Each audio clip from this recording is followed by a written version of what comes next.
చెరువులు జనవరులను ఆక్రమించి నిర్మించిన కట్టడాలపై కొరడా చులిపిస్తున్న హైడ్రాపై తెలంగాణ హైకోర్టు తీవ్ర స్థాయిలో ఆగ్రహం వ్యక్తం చేసింది. అంత ఆగమేఘాల మీద కూల్చాల్సిన అవసరం ఏముందని ప్రశ్నించింది. చనిపోయే వ్యక్తికి కూడా చివరి కోరిక అడుగుతారని, ఆ పాటి పని మీరెందుకు చేయడం లేదని ఆగ్రహం వ్యక్తం చేసింది.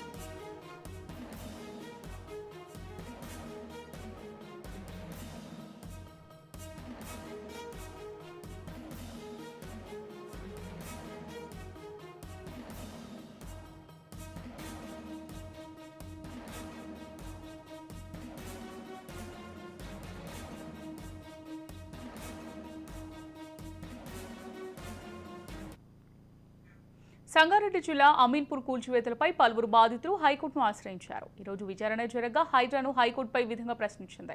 శని ఆదివారాలు, అది కూడా సూర్యాస్తమయం తర్వాత ఎందుకు కూల్చివేతలు చేపడుతున్నారని, సెలవు రోజుల్లో నోటీసులు ఇచ్చి హడావుడిగా ఎందుకు కూలుస్తున్నారని నిలదీసింది. ఆ 2 రోజుల్లో కూల్చకూడదని గతంలో కోర్టులు ఇచ్చిన తీర్పులు మర్చిపోయారా అని తహసీల్దార్ను ప్రశ్నించింది. చట్టానికి వ్యతిరేకంగా వెళ్తే ఇబ్బందులు పడాల్సి వస్తుందని హెచ్చరించింది. ప్రభుత్వ ఆస్తుల రక్షణ పేరుతో అమాయకులను ఇబ్బందులకు గురిచేస్తారా అని హైకోర్టు ప్రశ్నించింది.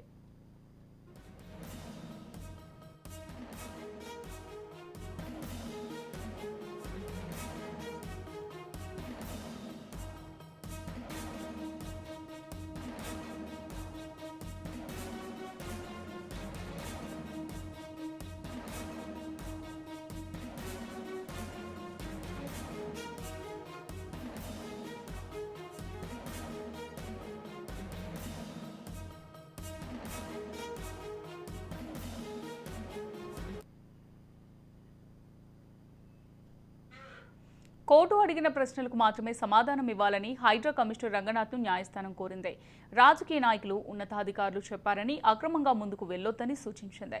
కూల్చివేతకు యంత్రాలు, సిబ్బంది అడిగితే సమకూర్చమన్న రంగనాథ్ వ్యాఖ్యలపై హైకోర్టు ఆగ్రహం వ్యక్తం చేసింది.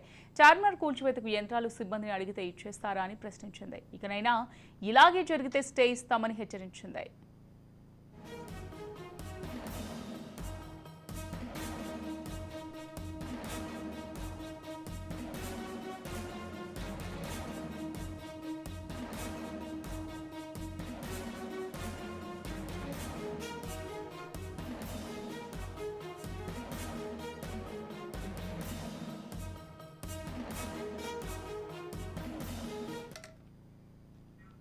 అమీన్పూర్ తహసీల్దార్ హైడ్రా కమిషనర్ తీరుపై అసంతృప్తి వ్యక్తం చేసిన హైకోర్టు ఒక్క రోజులో హైదరాబాద్ను మార్చాలనుకోవడం సరికాదని హితవు పలికింది. ఎఫ్టీఎల్ నిర్ధారించకుండా అక్రమాలు ఎలా తేలుస్తారని ప్రశ్నించింది. మూసిపై 20 లంచ్ మోషన్ పిటిషన్లు దాఖలయ్యాయని, ఇది అరుదైన కేసు కాబట్టి అధికారులను పిలిచామని పేర్కొంది.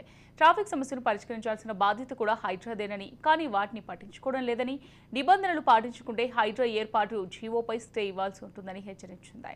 హైడ్రా ఏర్పాటు అభినందనీయమే, అయినా దాని పనితీరుపైన అభ్యంతరం ఉందని చెబుతూ తదుపరి విచారణను అక్టోబర్ 15కు వాయిదా వేసింది. అప్పటి వరకు యథాతథ స్థితి కొనసాగించాలని హైడ్రా అమీన్పూర్ తహసీల్దార్లను ఆదేశించింది.